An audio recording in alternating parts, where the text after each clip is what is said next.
Hi students, we've got this other exercise now to do, which is looking at the two glass coffee tables. So this is the original reference photo, so you can see this image here will mostly be done in cool greys and this image here will mostly be done in warm.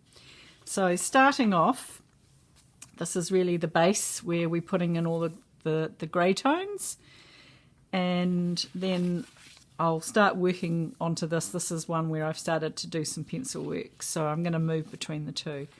So with this one, what we haven't covered yet is working on curtains, and so I just want to show you now that technique. So with the curtains, there's always folds, so when curtains are pulled you've got these creases, and so the way that we're going to do that, excuse the fact that I've got some little dots here, this is just my test one. So this here is one of those, it's not my usual nib, it's the brush nib, but anyway, we'll give that a go. So you're just going to be using the grey, in this case this is cool grey 2. Or you can use ice grey or cool grey are more or less the same thing. And so what we're trying to get is that effect you get when you've got the folds in some curtains. And so that's really all I'm doing, is where I've got that pencil line, I'm just doing a series of strokes, and you can do the same coming down from the top. Now with the window, if we have a look here, rather than go to the trouble of trying to, depict a picture outside, we can keep it quite simple, and we can just indicate that there's light, and by using the tea green colour, so all I'm doing is just going down the side and along the bottom of each window pane, like so. And it's just a very abstract, generic way of saying that there's light coming in from outside. So with this one, essentially I started with the tea green underneath, because in our image it's got a sort of a greenish tone to the actual carpet, and there's some bluish kind of tones that are showing up here in the curtains as well.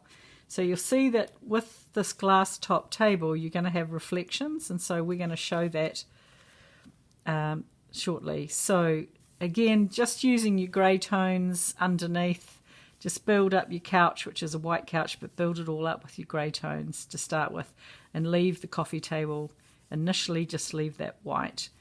On this side I've used Copic brick white over all of the white surfaces, so the walls, the column, the floor and all the carpet, and also the couch. I've used warm grey 4 on the side of this ottoman, warm grey 3 on the top, and on these two here, and on these legs. And here I've used Copic warm 10, and for these two objects, which is the darkest marker we've got. And then I've used the same colour on the chair. So that's kind of the first step, is putting in all of your base tones. Then this is one that I've been working on. So here what I've done is I have put, you've got tan, I've got another colour called cinnamon, but I've put the colour tan over top of my greys here. And what I've done with this ottoman is I've just started using pencils. So I've just been putting in a little zigzag pattern with my pencils. So it doesn't have to be exact, but it gives the impression that we've got this sort of patterned ottoman here. So again, that's all you're needing to do, is just use a bit of pattern with pencil on top. So also we've got texture in our rug, as you can see, and what I've done is I've just used my pencil, a warm grey pencil, over top of the grey here to give me that texture. so you can see what I'm doing. And there's also black here, so we've got the extra pattern again, just laying in some black there as well. So I've also used the raw umber pencil here, so I've just put this over top to give me that colour and texture for my stone. So I've used that. And on the table here we've got, so I've put in tea green. So that tea green colour is right over the table. And then the edge of the table is, just don't forget to use a black. You can see on the photo we've got a black edge here. So that's always a telltale sign when you've got a glass table. And so you see that we've got objects, and because it's glass, they're kind of, we're seeing the reflection down into the table. So with the books, I've just been using coloured pencils. So I've been using